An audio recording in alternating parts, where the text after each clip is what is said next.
रुपया अपने रिकॉर्ड लो के आसपास मंडरा रहा है। पिछले एक महीने से अगर आप देखें तो रुपया लगभग 88 रुपये 70 पैसे से ले 88 रुपये 80 पैसे से लेके 88 रुपये 61 पैसे, 87 रुपये 80 पैसे, जो उसकी रेंज है वो 87 रुपये 80 पैसे का $1 या 88 रुपये 80 पैसे का $1।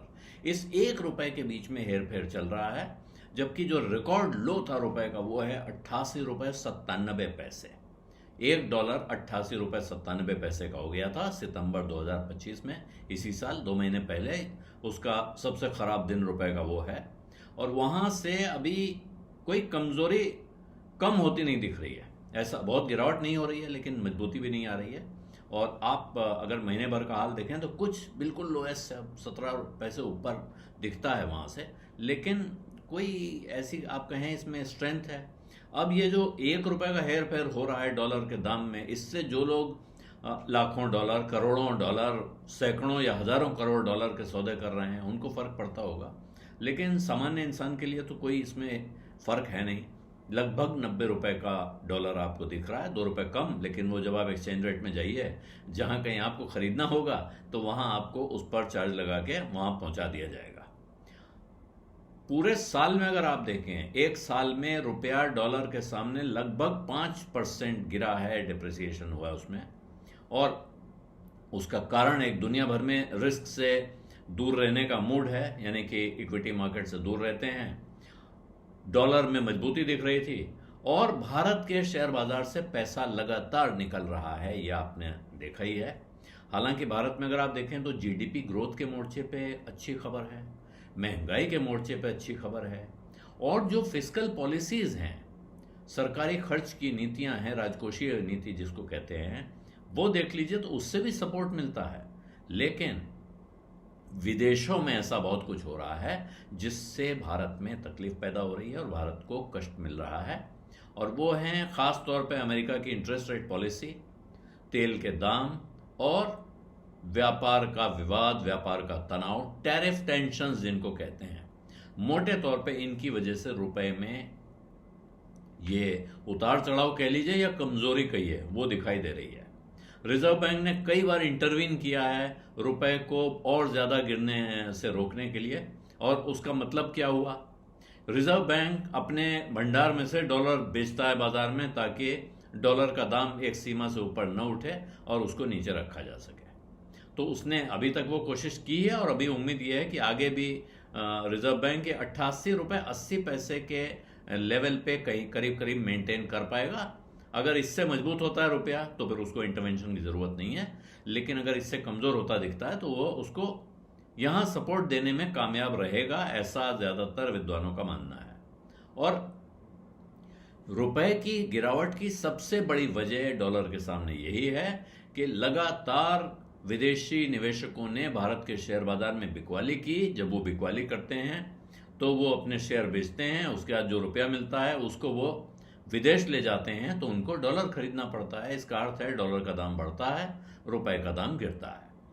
और यही वजह है कि सोने के दाम में भी जो अंतर्राष्ट्रीय बाजार में कमजोरी, गिरावट या करेक्शन जो भी कह लीजिए जो दिखाई पड़ रहा है, उसका पूरा असर भारत तक नहीं पहुंच रहा है, या अंग्रेजी में कहें तो वो ट्रांसलेट नहीं हो पा रहा है इंडियंस के लिए।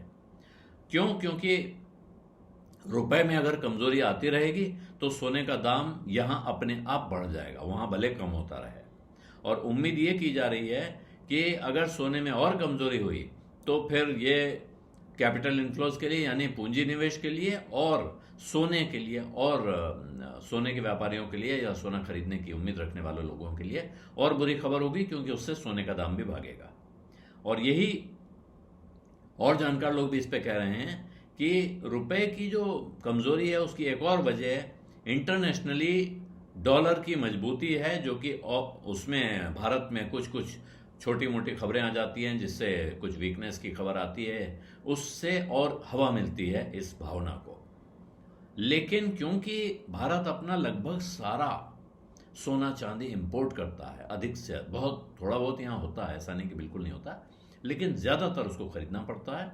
और इसीलिए जब भी इंपोर्ट डिपेंडेंट इंडस्ट्रीज हैं उनको प्रेशर महसूस होता है अपने मार्जिन्स पर, तो फिर सोने का दाम में एक तेजी का रुख अपने आप आ जाता है, सोने को ऊपर की तरफ उसको एक उछाल मिल जाता है या बायस मिल जाता है कह सकते हैं।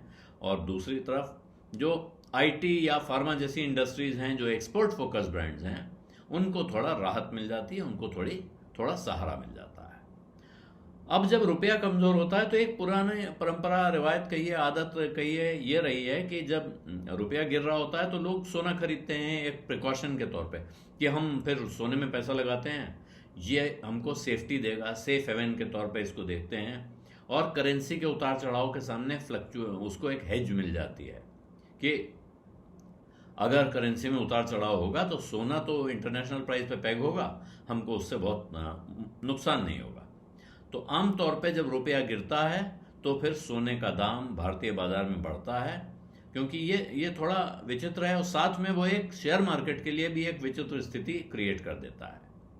अभी जो रुपए में डिप्रिसिएशन आया है, इसकी वजह से दो उसके असर हुए हैं। एक हुआ है सोने के दाम में तेजी, और दूसरी तरफ से इक्विटी मार्केट पे दबाव। जो कमजोर रुपया होता है, उससे रुपया जितना कमजोर होगा उससे सोने की जो इंपोर्टेड सोना होगी उसकी लैंडेड कॉस्ट अपने आप बढ़ जाएगी, क्योंकि $1 में जितने रुपए आ रहे हैं उसी हिसाब से अगर वहां डॉलर में सोना खरीदा गया है तो यहां अगर रुपया बढ़ गया तो सोने का दाम बढ़ जाएगा। और यही वजह है कि अंतर्राष्ट्रीय बाजार में सोने का दाम कम होता हुआ दिखे, उसके बावजूद, या वहां स्थिर दिखे उसके बावजूद, अगर रुपया कमजोर होता है तो भारत के बाजार में सोने का दाम बढ़ता हुआ दिखाई पड़ता है। हालांकि कुछ लोगों का कहना है कि साहब रुपए में कमजोरी आ रही, इससे कुछ लोगों को लाभ भी होगा, कुछ कारोबार ऐसे हैं, कुछ बिजनेसेस हैं जिनको फायदा होगा, खास तौर पे एक्सपोर्ट ओरिएंटेड बिजनेसेस को, क्योंकि एक्सपोर्ट के लिए मुफीद माहौल हो जाता है जैसे ही आपकी करेंसी डिप्रिशिएट होती है, क्योंकि खरीदार को ये माल सस्ता पड़ने लगता है। हालांकि जो इक्विटी मार्केट है, ज्यादातर उनको कहना है कि उनको चुनौती महसूस होगी इस परिस्थिति में, और विदेश से उनको निवेश रुक रहा है, कम हो रहा है, विदेशी निवेश बाजार में नहीं आ रहा है। ये बड़ी परेशानी जारी रहेगी जब तक कि ये रुपया कमजोर होना रुकता नहीं है। और रुपए की कमजोरी इस तरह से देखें तो एक चुनौती है, एक मौका भी है। जो एक्सपोर्ट ओरिएंटेड कारोबार है उनके लिए मौका है, बाकी सबके लिए परेशानी खड़ी करता है। इसीलिए अब बाजार में सेक्टोरल परफॉर्मेंस बदल जाती है, कोई सेक्टर अच्छा करेगा, कोई खराब करेगा, किसी को भविष्य में अच्छा होने की उम्मीद है, और ये बाजार में उतार चढ़ाव या असमंजस की स्थिति को और धुआं देता है, उसको और बढ़ाता है। रुपया अगर यहां से अब जानकारों का कहना है कि रुपया अगर नीचे चला जाता है, और यानी कि $1 में 89 रुपए मिलने लगे, और साथ में डॉलर इंडेक्स 100 के ऊपर ब्रेकआउट दे गया, तो फिर रुपया 90 तक जा सकता है डॉलर के सामने, यानी $1 90 रुपए तक पहुंच जाएगा। और उसका असर होगा कि 1,24,000 के आसपास सोने के प्राइस को सपोर्ट मिल जाएगा, जबकि इक्विटी मार्केट पे फिर दबाव पड़ेगा, क्योंकि विदेशी निवेशक फिर और अपनी बिकवाली जारी रख सकते हैं, और वो बिकवाली जारी रखेंगे तो वो माल बेचेंगे, बाहर ले जाएंगे और रुपए पर दबाव को और बढ़ाएंगे। जहां तक सवाल है कि ये परिस्थिति कब बदलेगी, तो इसमें जानकारों का कहना है कि यह परिस्थिति बदलने का बिल्कुल जो क्लियर स्ट्रेट ट्रिगर आएगा वो ये है जब भारत में अगले वित्त वर्ष में कमाई सुधरने के स्पष्ट संकेत दिखाई पड़ेंगे। जब यह आएगा कि अगले साल कंपनियों की कमाई में जोरदार उछाल आने जा रहा है, कम से कम जहां हम हैं उसके मुकाबले वहां अच्छी तेजी दिखाई पड़ेगी, तो ऐसे में फिर माना जाएगा कि अब मार्केट का वैल्यूएशन फेयर हो गया है, जो शेयरों के दाम दिख रहे हैं या अच्छे हो रहे हैं, तो जाहिर है जैसे ही सस्ता दिखेगा तो विदेशी निवेशक फिर लौट के आएंगे और खरीदारी करेंगे, और जब वो वहां से लौट के आएंगे तो उन्हें डॉलर बेच के रुपया खरीदना होगा, डॉलर सस्ता होगा, रुपया कमजोर हो, रुपया मजबूत होगा। तो ये कुल मिला के अब, हालांकि भारत को पूरी दुनिया के इन्वेस्टर्स इस समय एक अच्छी स्ट्रक्चरल ग्रोथ स्टोरी के तौर पे देखते हैं और सब कुछ उन्हें अच्छा दिख रहा है, भारत के बाजार पर उनकी नजर है, अच्छी डिमांड है, वो सिर्फ मौका देख रहे हैं कि बाकी दुनिया की उठापटक कब बंद हो, दुनिया के तनाव कब खत्म हो और भारत में रिकवरी के संकेत दिखने शुरू हो साफ साफ, तो फिर शायद एकदम से लोग झोलियां लेके आएंगे और यहां अपने झोले खाली करेंगे। बीज अड्डा में आज इतना ही, इजाजत दीजिए, धन्यवाद, नमस्कार।